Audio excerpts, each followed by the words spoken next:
क्या आप जानते हैं कि भारत के 12 ज्योतिर्लिंगों में छुपा है वो रहस्य जो आपको एक अलग ही दुनिया में ले जाता है। ये केवल शिवलिंग नहीं, बल्कि वो दिव्य स्थान है जहां खुद महादेव ने अपनी उपस्थिति दर्ज करवाई है। हर ज्योतिर्लिंग की अपनी एक कहानी है। कोई अपनी रौद्र रूप से जुड़ा है, तो कोई अपने करुणामय अवतार से। कहते हैं कि अगर जीवन की सभी समस्याओं का हल चाहिए, तो बस एक बार इन 12 ज्योतिर्लिंगों की यात्रा कर लीजिए।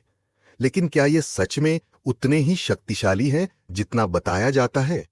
कौन कौन से रहस्य छुपे हैं इनमें, जिनसे शायद आप अब तक अनजान हैं? तो चलिए, आज की इस वीडियो में हम आपको लेकर चलेंगे एक ऐसी अद्भुत यात्रा पर जो आपके मन, शरीर और आत्मा को शिव की शक्तियों से जोड़ देगी। क्या आप तैयार हैं इस रोमांचक और आध्यात्मिक सफर पर, जहां हर ज्योतिर्लिंग आपको कुछ नया सिखाएगा और आपकी जिंदगी बदल देगा? वीडियो को आखिर तक देखिए, और अगर आपको हमारा ये प्रयास पसंद आए तो जल्दी से लाइक, शेयर और सब्सक्राइब करना न भूलें। अपनी राय कमेंट्स में जरूर बताएं और साथ में लिखें जय श्री महाकाल, क्योंकि ये सफर महादेव के भक्तों का है और आपके सपोर्ट से ही ये यात्रा और भी खास हो जाएगी। पहला है सोमनाथ मंदिर। गुजरात प्रांत के काठियावाड़ क्षेत्र में समुद्र के किनारे सोमनाथ नामक विश्व प्रसिद्ध मंदिर में यह ज्योतिर्लिंग स्थापित है। पहले यह क्षेत्र प्रभास क्षेत्र के नाम से जाना जाता था। यहीं भगवान श्री कृष्ण ने जरा नामक व्याध के बाण को निमित्त बनाकर अपनी लीला का संवरण किया था। यहाँ के ज्योतिर्लिंग की कथा का पुराणों में इस प्रकार से वर्णन है। दक्ष प्रजापति की 27 कन्याएं थीं। उन सभी का विवाह चंद्रदेव के साथ हुआ था, किंतु चंद्रमा का समस्त अनुराग व प्रेम उनमें से केवल रोहिणी के प्रति ही रहता था। उनके इस कृत्य से दक्ष प्रजापति की अन्य कन्याएं बहुत अप्रसन्न रहती थीं। उन्होंने अपनी यह व्यथा कथा अपने पिता को सुनाई। दक्ष प्रजापति ने इसके लिए चंद्रदेव को अनेक प्रकार से समझाया, किंतु रोहिणी के वशीभूत उनके हृदय पर इसका कोई प्रभाव नहीं पड़ा। अंततः दक्ष ने क्रुद्ध होकर उन्हें क्षयग्रस्त हो जाने का शाप दे दिया। इस शाप के कारण चंद्रदेव तत्काल क्षयग्रस्त हो गए। उनके क्षयग्रस्त होते ही पृथ्वी पर सुधा शीतलता वर्षण का उनका सारा कार्य रुक गया। चारों ओर त्राहि त्राहि मच गई। चंद्रमा भी बहुत दुखी और चिंतित थे। उनकी प्रार्थना सुनकर इंद्रादि देवता तथा वशिष्ठ आदि ऋषिगण उनके उद्धार के लिए पितामह ब्रह्मा जी के पास गए। सारी बातों को सुनकर ब्रह्मा जी ने कहा, चंद्रमा अपने शाप विमोचन के लिए अन्य देवों के साथ पवित्र प्रभास क्षेत्र में जाकर मृत्युंजय भगवान शिव की आराधना करें। उनकी कृपा से अवश्य ही इनका शाप नष्ट हो जाएगा और ये रोगमुक्त हो जाएंगे। उनके कथनानुसार चंद्रदेव ने मृत्युंजय भगवान की आराधना का सारा कार्य पूरा किया। उन्होंने घोर तपस्या करते हुए 10 करोड़ बार मृत्युंजय मंत्र का जप किया। इससे प्रसन्न होकर मृत्युंजय भगवान शिव ने उन्हें अमरत्व का वर प्रदान किया। उन्होंने कहा, चंद्रदेव, तुम शोक न करो, मेरे वर से तुम्हारा शाप मोचन तो होगा ही साथ प्रजापति दक्ष के वचनों की रक्षा भी हो जाएगी। कृष्ण पक्ष में प्रतिदिन तुम्हारी एक एक कला क्षीण होगी, किंतु पुनः शुक्ल पक्ष में उसी क्रम से तुम्हारी एक एक कला बराक जाया करेगी। इस प्रकार प्रत्येक पूर्णिमा को तुम्हें पूर्ण चंद्रत्व प्राप्त होता रहेगा। चंद्रमा को मिलने वाले इस वरदान से सारे लोकों के प्राणी प्रसन्न हो उठे। सुधाकर चंद्रदेव पुनः 10 दिशाओं में सुधा वर्षण का कार्य पूर्ववत करने लगे। शाप मुक्त होकर चंद्रदेव ने अन्य देवताओं के साथ मिलकर मृत्युंजय भगवान से प्रार्थना की कि आप माता पार्वती जी के साथ सदा के लिए प्राणों के उद्धारार्थ यहां निवास करें। भगवान शिव उनकी इस प्रार्थना को स्वीकार करके ज्योतिर्लिंग के रूप में माता पार्वती जी के साथ तभी से यहां रहने लगे। पावन प्रभास क्षेत्र में स्थित इस सोमनाथ ज्योतिर्लिंग की महिमा महाभारत, श्रीमद् भागवत तथा स्कंद पुराण आदि में विस्तार से बताई गई है। चंद्रमा का एक नाम सोम भी है, उन्होंने भगवान शिव को ही अपना नाथ स्वामी मानकर यह तपस्या की थी। अतः इस ज्योतिर्लिंग को सोमनाथ कहा जाता है। इसके दर्शन, पूजन, आराधना से भक्तों के जन्म जन्मांतर के सारे पाप और दुष्कृत्य विनष्ट हो जाते हैं। वे भगवान शिव और माता पार्वती की अक्षय कृपा का पात्र बन जाते हैं। मोक्ष का मार्ग उनके लिए सहज ही सुलभ हो जाता है। उनके लौकिक पारलौकिक सारे कृत्य स्वयमेव सफल हो जाते हैं। भारतीय उपमहाद्वीप के पश्चिम में अरब सागर के तट पर स्थित आदि ज्योतिर्लिंग श्री सोमनाथ महादेव मंदिर की छटा ही निराली है। यह तीर्थ स्थान देश के प्राचीनतम तीर्थ स्थानों में से एक है और इसका उल्लेख स्कंद पुराणम, श्रीमद्भागवत गीता, शिव पुराणम आदि प्राचीन ग्रंथों में भी है। वहीं ऋग्वेद में भी सोमेश्वर महादेव की महिमा का उल्लेख है। यह लिंग शिव के 12 ज्योतिर्लिंगों में से पहला ज्योतिर्लिंग माना जाता है। ऐतिहासिक सूत्रों के अनुसार आक्रमणकारियों ने इस मंदिर पर 6 बार आक्रमण किया। इसके बाद भी इस मंदिर का वर्तमान अस्तित्व इसके पुनर्निर्माण के प्रयास और सांप्रदायिक सद्भावना का ही परिचायक है। 7वीं बार यह मंदिर कैलाश महामेरु प्रसाद शैली में बनाया गया है। इसके निर्माण कार्य से सरदार वल्लभभाई पटेल भी जुड़े रह चुके हैं। यह मंदिर गर्भगृह, सभा मंडप और नृत्य मंडप 3 प्रमुख भागों में विभाजित है। इसका 150 फुट ऊंचा शिखर है। इसके शिखर पर स्थित कलश का भार 10 टन है और इसकी ध्वजा 27 फुट ऊंची है।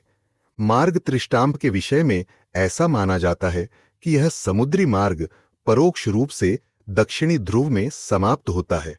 यह हमारे प्राचीन ज्ञान व सूझबूझ का अद्भुत साक्ष्य माना जाता है। इस मंदिर का पुनर्निर्माण महारानी अहिल्याबाई ने करवाया था। पौराणिक अनुश्रुतियों के अनुसार सोम नाम चंद्र का है, जो दक्ष के दामाद थे।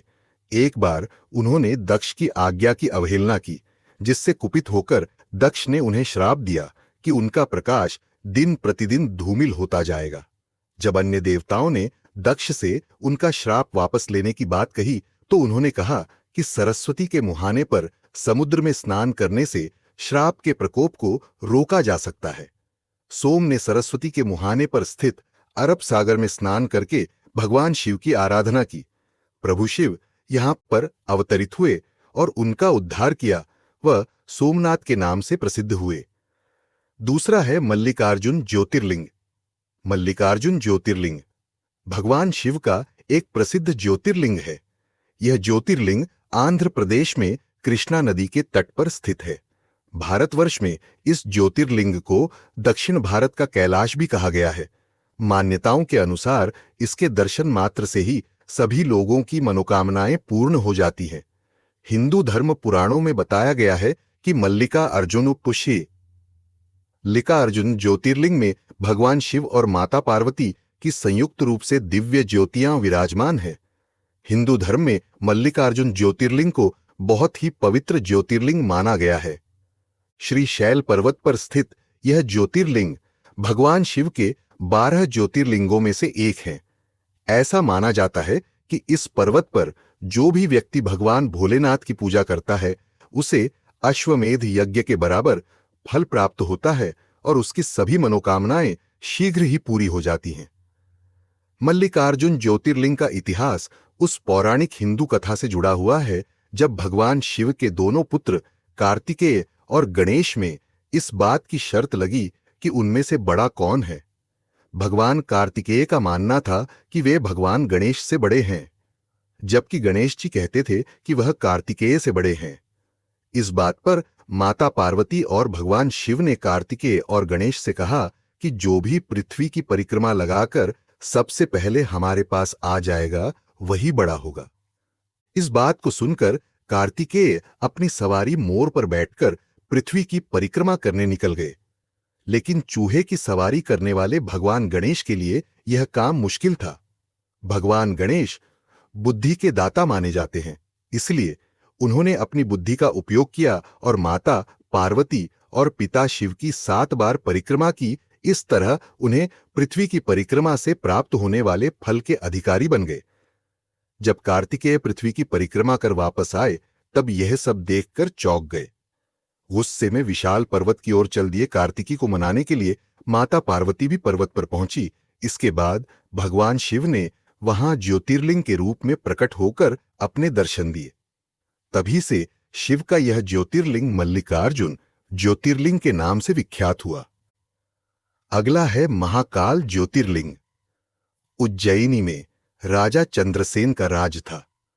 वह भगवान शिव का परम भक्त था। शिवगणों में मुख्य मणिभद्र नामक गण उसका मित्र था। एक बार मणिभद्र ने राजा चंद्रसेन को एक अत्यंत तेजोमय चिंतामणि प्रदान की। चंद्रसेन ने इसे गले में धारण किया तो उसका प्रभामंडल तो जगमगा ही उठा, साथ ही दूरस्थ देशों में उसकी यश कीर्ति बढ़ने लगी। उस मणि को प्राप्त करने के लिए दूसरे राजाओं ने प्रयास आरंभ कर दिए। कुछ ने प्रत्यक्षतः मांग की, कुछ ने विनती की। चूंकि वह राजा की अत्यंत प्रिय वस्तु थी, अतः राजा ने वह मणि किसी को नहीं दी। अंततः उन पर मणि आकांक्षी राजाओं ने आक्रमण कर दिया। शिवभक्त चंद्रसेन भगवान महाकाल की शरण में जाकर ध्यान मग्न हो गया। जब चंद्रसेन समाधिस्थ था तब वहां कोई गोपी अपने छोटे बालक को साथ लेकर दर्शन हेतु आई। बालक की उम्र थी 5 वर्ष और गोपी विधवा थी। राजा चंद्रसेन को ध्यानमग्न देखकर बालक भी शिव की पूजा हेतु प्रेरित हुआ। वह कहीं से एक पाषाण ले आया और अपने घर के एकांत स्थल में बैठकर भक्तिभाव से शिवलिंग की पूजा करने लगा। कुछ देर पश्चात उसकी माता ने भोजन के लिए उसे बुलाया, किंतु वह नहीं आया। फिर बुलाया, वह फिर नहीं आया। माता स्वयं बुलाने आई तो उसने देखा बालक ध्यानमग्न बैठा है और उसकी आवाज सुन नहीं रहा है। तब क्रुद्ध हो माता ने उस बालक को पीटना शुरू कर दिया और समस्त पूजन सामग्री उठाकर फेंक दी। ध्यान से मुक्त होकर बालक चेतना में आया तो उसे अपनी पूजा को नष्ट देखकर बहुत दुहक हुआ। अचानक उसकी व्यथा की गहराई से चमत्कार हुआ। भगवान शिव की कृपा से वहां एक सुंदर मंदिर निर्मित हो गया। मंदिर के मध्य में दिव्य शिवलिंग विराजमान था एवं बालक द्वारा सज्जित पूजा यथावत थी। उसकी माता की तंद्रा भंग हुई तो वह भी आश्चर्यचकित हो गई। राजा चंद्रसेन को जब शिवजी की अनन्य कृपा से घटित इस घटना की जानकारी मिली तो वह भी उस शिवभक्त बालक से मिलने पहुंचा। अन्य राजा जो मणि हेतु युद्ध पर उतारू थे वे भी पहुंचे। सभी ने राजा चंद्रसेन से अपने अपराध की क्षमा मांगी और सब मिलकर भगवान महाकाल का पूजन अर्चन करने लगे। तभी वहां राम भक्त श्री हनुमान जी अवतरित हुए और उन्होंने गोप बालक को गोद में बैठाकर सभी राजाओं और उपस्थित जन समुदाय को संबोधित किया। रते शिवम नान्यतमा गतिरस्ति शरीरिणाम एवं गोप सुतो दिष्टया शिव पूजा विलोक्य च अमंत्रेणापि संपूज्य शिवम शिवम वाप्तवान एष भक्तवरः शंभोर्गोपानां कीर्तिवर्धनः इह भुक्त्वाखिलान् भोगानन्ते मोक्षम वाप्स्यति अस्य वंशेष्टम भावी नंदो नाम महायशः प्राप्स्यते तस्य पुत्रत्वं कृष्णो नारायणः स्वयं। अर्थात शिव के अतिरिक्त प्राणियों की कोई गति नहीं है। इस गोप बालक ने अन्यत्र शिव पूजा को मात्र देखकर ही बिना किसी मंत्र अथवा विधि विधान के शिव आराधना कर शिवत्व सर्वविध मंगल को प्राप्त किया है। यह शिव का परम श्रेष्ठ भक्त समस्त गोपजनों की कीर्ति बढ़ाने वाला है। इस लोक में यह अखिल अनंत सुखों को प्राप्त करेगा, वह मृत्युपरांत मोक्ष को प्राप्त होगा। इसी के वंश का 8वां पुरुष महायशस्वी नंद होगा, जिसके पुत्र के रूप में स्वयं नारायण कृष्ण नाम से प्रतिष्ठित होंगे। कहा जाता है भगवान महाकाल तभी से उज्जैनी में स्वयं राजा और प्रजापालक का रूप में विराजमान है। हमारे प्राचीन ग्रंथों में महाकाल की असीम महिमा का वर्णन मिलता है। महाकाल साक्षात राजाधिराज देवता माने गए हैं। अगला है ओंकारेश्वर ज्योतिर्लिंग। नर्मदा नदी के किनारे एक ऊंची पहाड़ी पर स्थित है ओंकारेश्वर ज्योतिर्लिंग। ये मंदिर मध्य प्रदेश में इंदौर से करीब 80 किलोमीटर दूर है और खंडवा जिले में है। यहीं ममलेश्वर नाम का एक और मंदिर स्थित है। इन दोनों ही मंदिरों की पौराणिक मान्यता काफी अधिक है। जानिए ओंकारेश्वर से जुड़ी खास बातें। माना जाता है कि पुराने समय में ओंकारेश्वर मंदिर वाली पहाड़ी पर एक मानधाता नाम के राजा ने तप किया था। इस पर्वत को मानधाता पर्वत भी कहते हैं। राजा के तप से भगवान शिव प्रसन्न हुए और यहां प्रकट हुए। इसके बाद राजा ने शिवजी वरदान के रूप में कहा कि वे अब से यहीं वास करें। शिवजी अपने भक्त की इच्छा पूरी करने के लिए ज्योति स्वरूप में यहां स्थापित शिवलिंग में समा गए। मान्यता है कि यहां स्थापित शिवलिंग स्वयंभू है, यानी ये स्वयं प्रकट हुआ है। ओंकारेश्वर के साथ ही यहां के ममलेश्वर मंदिर में दर्शन पूजन करने की परंपरा है। यहां दर्शन पूजन करने से भक्तों को शिवजी की कृपा मिलती है और जीवन में चल रही समस्याएं हल हो जाती हैं, अटके काम शुरू हो जाते हैं और अशांत मन शांत हो जाता है। ओंकारेश्वर मंदिर में नक्काशीदार पत्थरों के करीब 60 बड़े बड़े खंभे हैं। ये मंदिर 5 मंजिला है।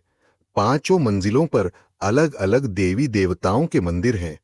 ओंकारेश्वर लिंग के ऊपर महाकालेश्वर मंदिर भी है। ठीक इसी तरह उज्जैन के महाकालेश्वर ज्योतिर्लिंग के ऊपर ओंकारेश्वर मंदिर स्थित है। इस वजह से ओंकारेश्वर में दर्शन करने से भक्तों को महाकालेश्वर दर्शन का पुण्य लाभ भी मिल जाता है। माना जाता है कि पुराने समय में मालवा के परमार राजाओं ने ओंकारेश्वर मंदिर का जीर्णोद्धार कराया और मंदिर को भव्य बनाया था। बाद में मराठा राजाओं ने भी मंदिर की इमारत का निर्माण और जीर्णोद्धार कराया था। अगला है भीमाशंकर ज्योतिर्लिंग। यह प्रसिद्ध भीमाशंकर ज्योतिर्लिंग महाराष्ट्र के पुणे से लगभग 110 किलोमीटर दूर सह्याद्री पर्वत पर स्थित है। इस मंदिर में स्थित शिवलिंग काफी बड़ा और मोटा है। इसी के चलते यह मंदिर मोटेश्वर महादेव के नाम से भी विख्यात है। इसकी स्थापना के पीछे भी एक पौराणिक कथा जिसका वर्णन हम यहां कर रहे हैं। इस ज्योतिर्लिंग का वर्णन शिव पुराण में किया गया है। इसके अनुसार कुंभकर्ण के पुत्र का नाम भीम था, जो एक राक्षस था। भीम का जन्म उसके पिता की मृत्यु के बाद हुआ था। उसके पिता की मृत्यु भगवान राम के हाथों हुई है, उसकी जानकारी उसे नहीं थी। लेकिन बाद में उसकी माता ने उसकी पिता की मृत्यु के बारे में सब बता दिया। सब जानने के बाद वो भगवान राम की हत्या के लिए आतुर हो गया। वह हर हाल में राम जी को मारना चाहता था। ऐसे में उसने अपने उद्देश्य को पूरा करने के लिए कई वर्षों तक कठोर तपस्या की। उसकी तपस्या से खुश होकर ब्रह्मा जी ने उसे विजयी होने का वरदान दिया। जैसे ही उसे वरदान मिला, वो राक्षस तानाशाह यानी निरंकुश हो गया। वह मनुष्यों के साथ साथ सभी देवी देवताओं को भी डराने लगा और सभी उससे भयभीत रहने लगे। उसके आतंक की चर्चा हर ओर होने लगी। युद्ध के दौरान उसने देवताओं का हराना शुरू कर दिया। उसने अपना आतंक इतना फैलाया कि उसने पूजा पाठ बंद करा दिए। इससे सभी देवगण परेशान थे और इस परेशानी का हल लेने के लिए वो भगवान शिव की शरण में गए। शिवजी ने उन्हें आश्वासन दिया कि वो इस समस्या का हल निकालेंगे। शिवजी ने राक्षस से युद्ध करने का निर्णय लिया। इस युद्ध में शिवजी ने भीम राक्षस को हरा दिया और उसे राख कर दिया। उस राक्षस के अंत के साथ सभी देवों ने शिवजी से आग्रह किया कि वो शिवलिंग के रूप में इसी स्थान पर विराजित रहें। भोलेनाथ ने इस प्रार्थना को स्वीकार किया और भीमाशंकर ज्योतिर्लिंग के रूप में यहां विराजित हुए। अगला है त्र्यंबकेश्वर ज्योतिर्लिंग। पौराणिक किंवदंतियों के अनुसार महर्षि गौतम और उनकी पत्नी ब्रह्मगिरी पर्वत पर एक आश्रम में निवास करते थे। लेकिन आश्रम के कई ऐसे ऋषि मुनि थे जो महर्षि गौतम के प्रति ईर्ष्या का भाव रखते थे और उन्हें नीचा दिखाने की हर समय कोशिश करते थे। ईर्ष्यालु ऋषियों ने महर्षि गौतम को आश्रम से बाहर निकालने की योजना बनाई और उन पर गौहत्या का आरोप लगाया। इस पाप से मुक्ति के लिए गौतम ऋषि ने मां गंगा को धरती पर लाने का विचार किया और एक शिवलिंग की स्थापना कर तपस्या में लीन हो गए। गौतम ऋषि की तपस्या से प्रसन्न होकर भगवान शिव प्रकट हुए। भगवान शिव ने गौतम ऋषि से वर मांगने के लिए कहा तब महर्षि जी ने देवी गंगा को इस स्थान पर प्रकट होने का वरदान मांगा, लेकिन इस पर मां गंगा ने यह शर्त रखी कि यदि भगवान शिव इस स्थान पर रहेंगे तभी वह यहां रहेंगी। इस शर्त को मानते हुए भगवान शिव ने त्र्यंबकेश्वर ज्योतिर्लिंग का रूप धारण किया और वह यहीं पर बस गए। फिर गंगा नदी गोदावरी के रूप में बहने लगी। त्र्यंबकेश्वर ज्योतिर्लिंग मंदिर में 3 छोटे शिवलिंग हैं, जिन्हें त्रिदेव ब्रह्मा, विष्णु और महेश का रूप में पूजा जाता है। धार्मिक मान्यता है कि त्र्यंबकेश्वर ज्योतिर्लिंग के दर्शन करने से सभी मनोकामनाओं की पूर्ति होती है और पूर्व जन्म व इस जन्म में किए गए पापों से मुक्ति मिल जाती है। अगला है केदारनाथ। शिवजी का 5वां ज्योतिर्लिंग उत्तराखंड में है। इसका नाम है केदारनाथ। ये मंदिर उत्तराखंड के 4 धामों में भी शामिल है। शिव जी के इस धाम का इतिहास भगवान विष्णु के अवतार नर नारायण, पांडव और आदिगुरु शंकराचार्य से जुड़ा है। ये मंदिर हिमालय क्षेत्र में है। इस वजह से शीत ऋतु के समय करीब 6 महीने बंद रहता है और ग्रीष्म ऋतु के समय भक्तों के लिए खोला जाता है। केदारनाथ धाम से जुड़ी कई मान्यताएं प्रचलित हैं। शिव पुराण की कोटिरुद्र संहिता में लिखा है कि पुराने समय में बद्रीवन में विष्णु भगवान के अवतार नर नारायण पार्थिव शिवलिंग बनाकर भगवान शिव का रोज पूजन करते थे। केदारनाथ मंदिर उत्तराखंड के रुद्रप्रयाग जिले में है। केदारनाथ 12 ज्योतिर्लिंग में से एक है। ये उत्तराखंड के 4 धामों में भी शामिल है। केदारनाथ धाम से जुड़ी कई मान्यताएं प्रचलित हैं। शिव पुराण की कोटिरुद्र संहिता में लिखा है कि पुराने समय में बद्रीवन में विष्णु भगवान के अवतार नरनारायण पार्थिव शिवलिंग बनाकर रोज पूजा करते थे। नर नारायण की भक्ति से प्रसन्न होकर भगवान शिव यहां प्रकट हुए। शिव जी ने नर नारायण से वरदान मांगने के लिए कहा। तब नर नारायण ने वरदान मांगा कि शिव जी हमेशा यहीं रहें, ताकि अन्य भक्तों को भी शिव जी के दर्शन आसानी से हो सके। ये बात सुनकर शिव जी ने कहा कि अब से वे यहीं रहेंगे और ये क्षेत्र केदार क्षेत्र के नाम से प्रसिद्ध होगा। महाभारत के समय यानी द्वापर युग में केदार क्षेत्र में शिव जी ने पांडवों को बेल रूप में दर्शन दिए थे। वर्तमान मंदिर का निर्माण आदि गुरु शंकराचार्य ने 8वीं-9वीं सदी में करवाया था। ये मंदिर उत्तराखंड के 4 धामों में से एक है। मंदिर समुद्र तल से करीब 3583 मीटर की ऊंचाई पर है। ये मंदिर हिमालय क्षेत्र में है, इस कारण शीत ऋतु के दिनों में बंद रहता है। मान्यता है कि ये केदारनाथ धाम में स्वयंभू शिवलिंग स्थापित है। स्वयंभू शिवलिंग का अर्थ है जो स्वयं प्रकट हुआ है। केदारनाथ मंदिर का निर्माण पांडव राजा जन्मेजय ने करवाया था। बाद में आदि गुरु शंकराचार्य ने इस मंदिर का जीर्णोद्धार करवाया। केदारनाथ मंदिर एक ऊंचे चबूतरे पर बना हुआ है। मंदिर के मुख्य भाग मंडप और गर्भगृह के चारों ओर परिक्रमा मार्ग है। मंदिर के बाहर परिसर में शिवजी के वाहन नंदी विराजित हैं। यहां शिवजी का पूजन प्राचीन समय से चली आ रही विधि से किया जाता है। सुबह सुबह शिवलिंग को स्नान कराया जाता है, घी का लेपन किया जाता है। इसके बाद धूप दीप आदि पूजन सामग्रियों के साथ भगवान की आरती की जाती है। शाम के समय भगवान का विशेष श्रृंगार किया जाता है। अगला है रामेश्वरम ज्योतिर्लिंग। हिंदू धर्म से जुड़े 4 धाम में से एक रामेश्वरम ज्योतिर्लिंग तमिलनाडु के रामनाथपुरम जिले में स्थित है। इस ज्योतिर्लिंग की दक्षिण भारत में वही मान्यता है जो उत्तर भारत में काशी विश्वनाथ की है। यही कारण है कि इस शिवालय में पूरे साल शिव भक्तों का तांता लगा रहता है। सावन के महीने में तो यहां लोग देश विदेश से पहुंचते हैं। भगवान माता सीता के द्वारा बनाया और भगवान श्री राम के द्वारा पूजित रामेश्वरम ज्योतिर्लिंग से जुड़ी पौराणिक कथा और उसकी पूजा का धार्मिक महत्व के बारे में विस्तार से जानते हैं। तमिलनाडु में समुद्र तट पर स्थित इस मंदिर को रामायणकालीन माना जाता है। मान्यता है कि अयोध्या के राजा भगवान श्री राम ने लंकापति रावण से युद्ध करने से पहले विजय की कामना लिए हुए इसी स्थान पर रेत का शिवलिंग बनाकर भगवान शिव की साधना की थी, जिसके बाद भगवान शिव यहां ज्योति रूप में प्रकट हुए। मान्यता है कि जब राम लंका विजय करके लौटे तो उन्होंने ऋषि मुनियों ने उन्हें ब्रह्म हत्या के पाप से मुक्ति पाने के लिए शिव पूजन के लिए कहा। जिस भगवान राम ने हनुमान जी को कैलाश जाकर शिवलिंग जाने को कहा, इसके बाद जब हनुमान जी को शिवलिंग लाने में देर लगी तो माता सीता ने अपने हाथ से शिवलिंग बनाया और भगवान राम ने पूजा की। उस शिवलिंग को आज रामेश्वरम के नाम से जाना जाता है। इसके बाद हनुमान जी जिस शिवलिंग को लेकर आए उसे भी वहीं स्थापित किया गया है, जिसे हनुमदीश्वर के नाम से जाना जाता है। रामेश्वरम मंदिर की बनावट बेहद आकर्षक है, जिसे देखने वाला देखता ही रह जाता है। पूरा मंदिर तकरीबन 15 एकड़ के क्षेत्र में स्थित है, जिसके चारों ओर पत्थर की मजबूत दीवारें हैं।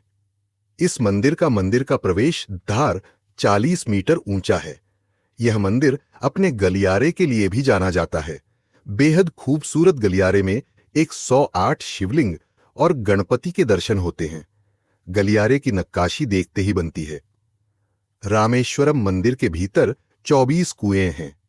लोग इन कुओं को पावन तीर्थ के समान पूजते और इसके जल से स्नान करते हैं। मान्यता है कि इन पवित्र कुओं के पानी से नहाने मात्र से ही लोगों के सारे पाप कट जाते हैं। इन कुओं के बारे में मान्यता है कि इन्हें भगवान श्री राम ने अपनी बाण से बनाया था। अगला है नागेश्वर ज्योतिर्लिंग। नागेश्वर ज्योतिर्लिंग का इतिहास प्राचीन काल से है। हिंदू पौराणिक कथाओं के अनुसार ऐसा माना जाता है कि भगवान शिव अपने भक्तों को बुरी ताकतों से बचाने के लिए यहां सांपों के भगवान नागेश्वर के रूप में प्रकट हुए थे। मंदिर की जड़ें दारुका नामक राक्षस की पौराणिक कहानी से जुड़ी हैं, जिसे इसी स्थान पर भगवान शिव ने हराया था। पौराणिक कथा के अनुसार एक बार दारुका नाम का एक राक्षस था, जो दारुका वन नामक जंगल में रहता था। दारुका एक बहुत शक्तिशाली राक्षस था और उसने क्षेत्र के लोगों को आतंकित किया था। एक दिन सुप्रिय नाम का एक शिव भक्त जंगल से गुजर रहा था, जब उसे दारुका ने पकड़ लिया। दारुका ने सुप्रिय को एक गुफा में कैद कर लिया और उसे जान से मारने की धमकी दी। सुप्रिया ने शिव से सहायता की प्रार्थना की। शिव ने सुप्रिय की प्रार्थना सुनी और एक विशाल सर्प के रूप में उसे दर्शन दिए। शिव ने दारुका को डरा दिया और सुप्रिया को बचा लिया। तब शिव ने सुप्रिय से कहा कि वह दारुका वन में एक ज्योतिर्लिंग के रूप में अपनी उपस्थिति स्थापित करेंगे। यह ज्योतिर्लिंग नागेश्वर ज्योतिर्लिंग के नाम से जाना जाएगा। नागेश्वर ज्योतिर्लिंग द्वारका की कथा शिव की सुरक्षा की शक्ति की याद दिलाती है। यह शिव की भक्ति के महत्व की भी याद दिलाता है।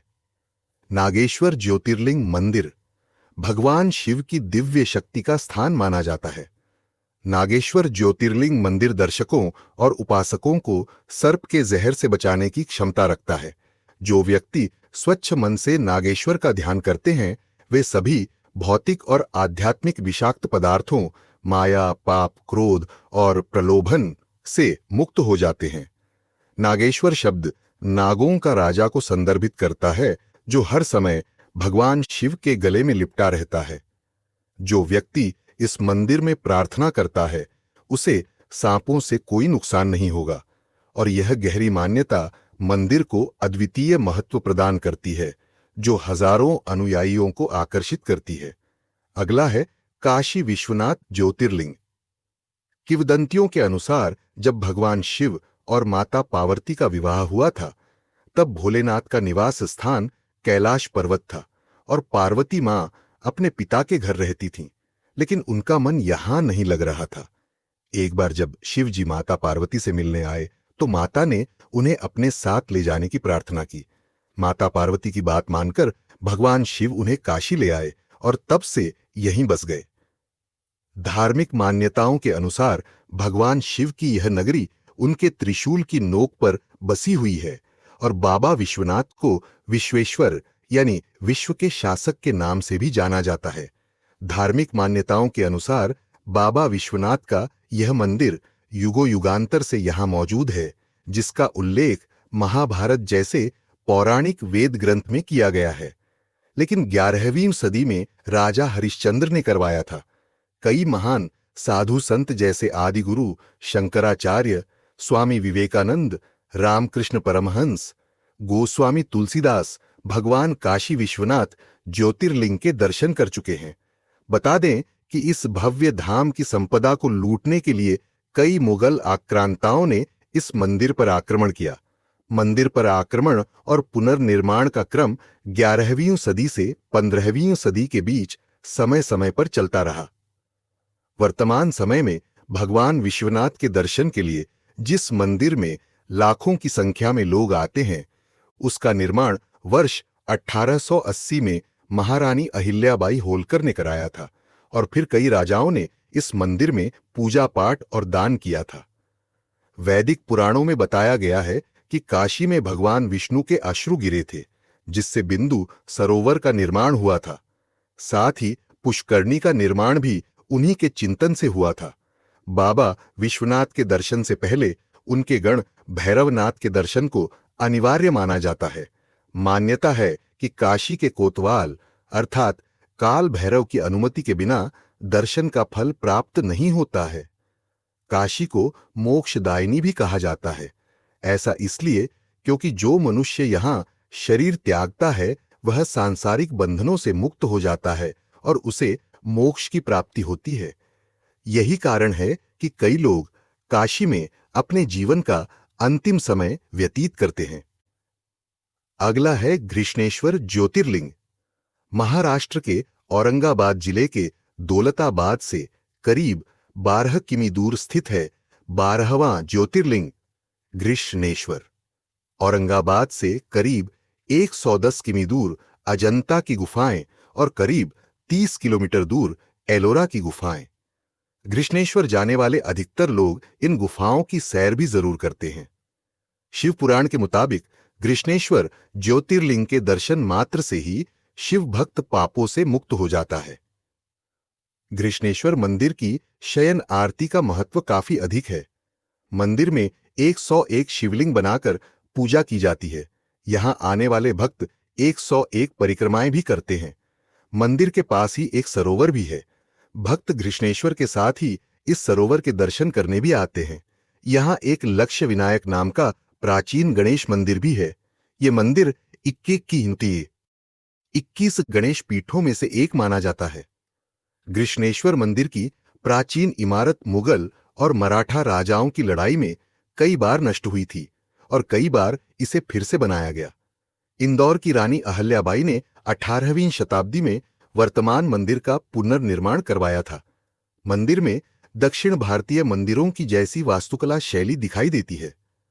पौराणिक कथा के मुताबिक पुराने समय में इस क्षेत्र में एक ब्राह्मण सुधर्मा और उसकी पत्नी सुदेहा रहा करते थे। इनकी कोई संतान नहीं थी, इसलिए सुदेहा ने अपनी छोटी बहन घुष्मा का विवाह अपने पति सुधर्मा से करवा दिया। सुदेहा की बहन घुष्मा शिव जी की परम भक्त थी। वह हमेशा शिव जी की पूजा में लगी रहती थी। उसके मन में किसी के लिए कोई ईर्ष्या, लालच, क्रोध जैसी बुराइयां नहीं थीं। विवाह के बाद घुष्मा और सुदेहा के यहां पुत्र संतान का जन्म हुआ। अपनी बहन घुष्मा के यहां पुत्र होने से सुदेहा को ईर्ष्या होने लगी।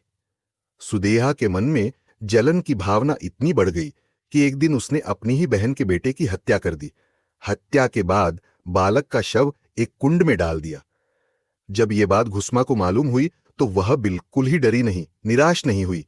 उसने शांति बनाए रखी और शिवजी की पूजा करनी शुरू कर दी। भक्त घुष्मा की भक्ति से शिवजी प्रसन्न हो गए। शिवजी घुष्मा के सामने प्रकट हुए। प्रकट हुए। भगवान ने घुष्मा के पुत्र को जीवन दान दे दिया। घुष्मा का पुत्र लौट आया। घुष्मा ने शिवजी से प्रार्थना की थी कि अब से वे यहीं विराजमान रहें ताकि यहां भक्तों को आपके दर्शन का लाभ मिल सके। भक्त की इच्छा पूरी करने के लिए शिवजी यहां ज्योति रूप में विराजित हो गए। घुष्मा के नाम से ही इस ज्योतिर्लिंग का नाम घुष्मेश्वर पड़ा है। तो दोस्तों, ये थी हमारी 12 ज्योतिर्लिंगों की अद्भुत यात्रा, जहां हर स्थान पर महादेव की एक अनोखी शक्ति और कहानी छिपी हुई है। उम्मीद करते हैं कि आपको ये सफर पसंद आया होगा और शिव की इस दिव्य महिमा ने आपके दिल को छू लिया होगा। अगर आपको ये वीडियो अच्छी लगी हो तो इसे लाइक करना न भूलें, अपने दोस्तों और परिवार के साथ शेयर करें ताकि और भी लोग इस दिव्य यात्रा का आनंद ले सकें। और हां, अगर आप हमारे चैनल पर नए हैं तो सब्सक्राइब जरूर करें ताकि आपको ऐसी ही और रोचक और आध्यात्मिक कहानियां मिलती रहें। अपनी राय और पसंदीदा ज्योतिर्लिंग का नाम कमेंट्स में लिखें और साथ में लिखें, जय श्री महाकाल। महादेव का आशीर्वाद हमेशा आप पर बना रहे। मिलते हैं अगले वीडियो में एक और रोचक और अद्भुत कहानी के साथ। तब तक के लिए हर हर महादेव।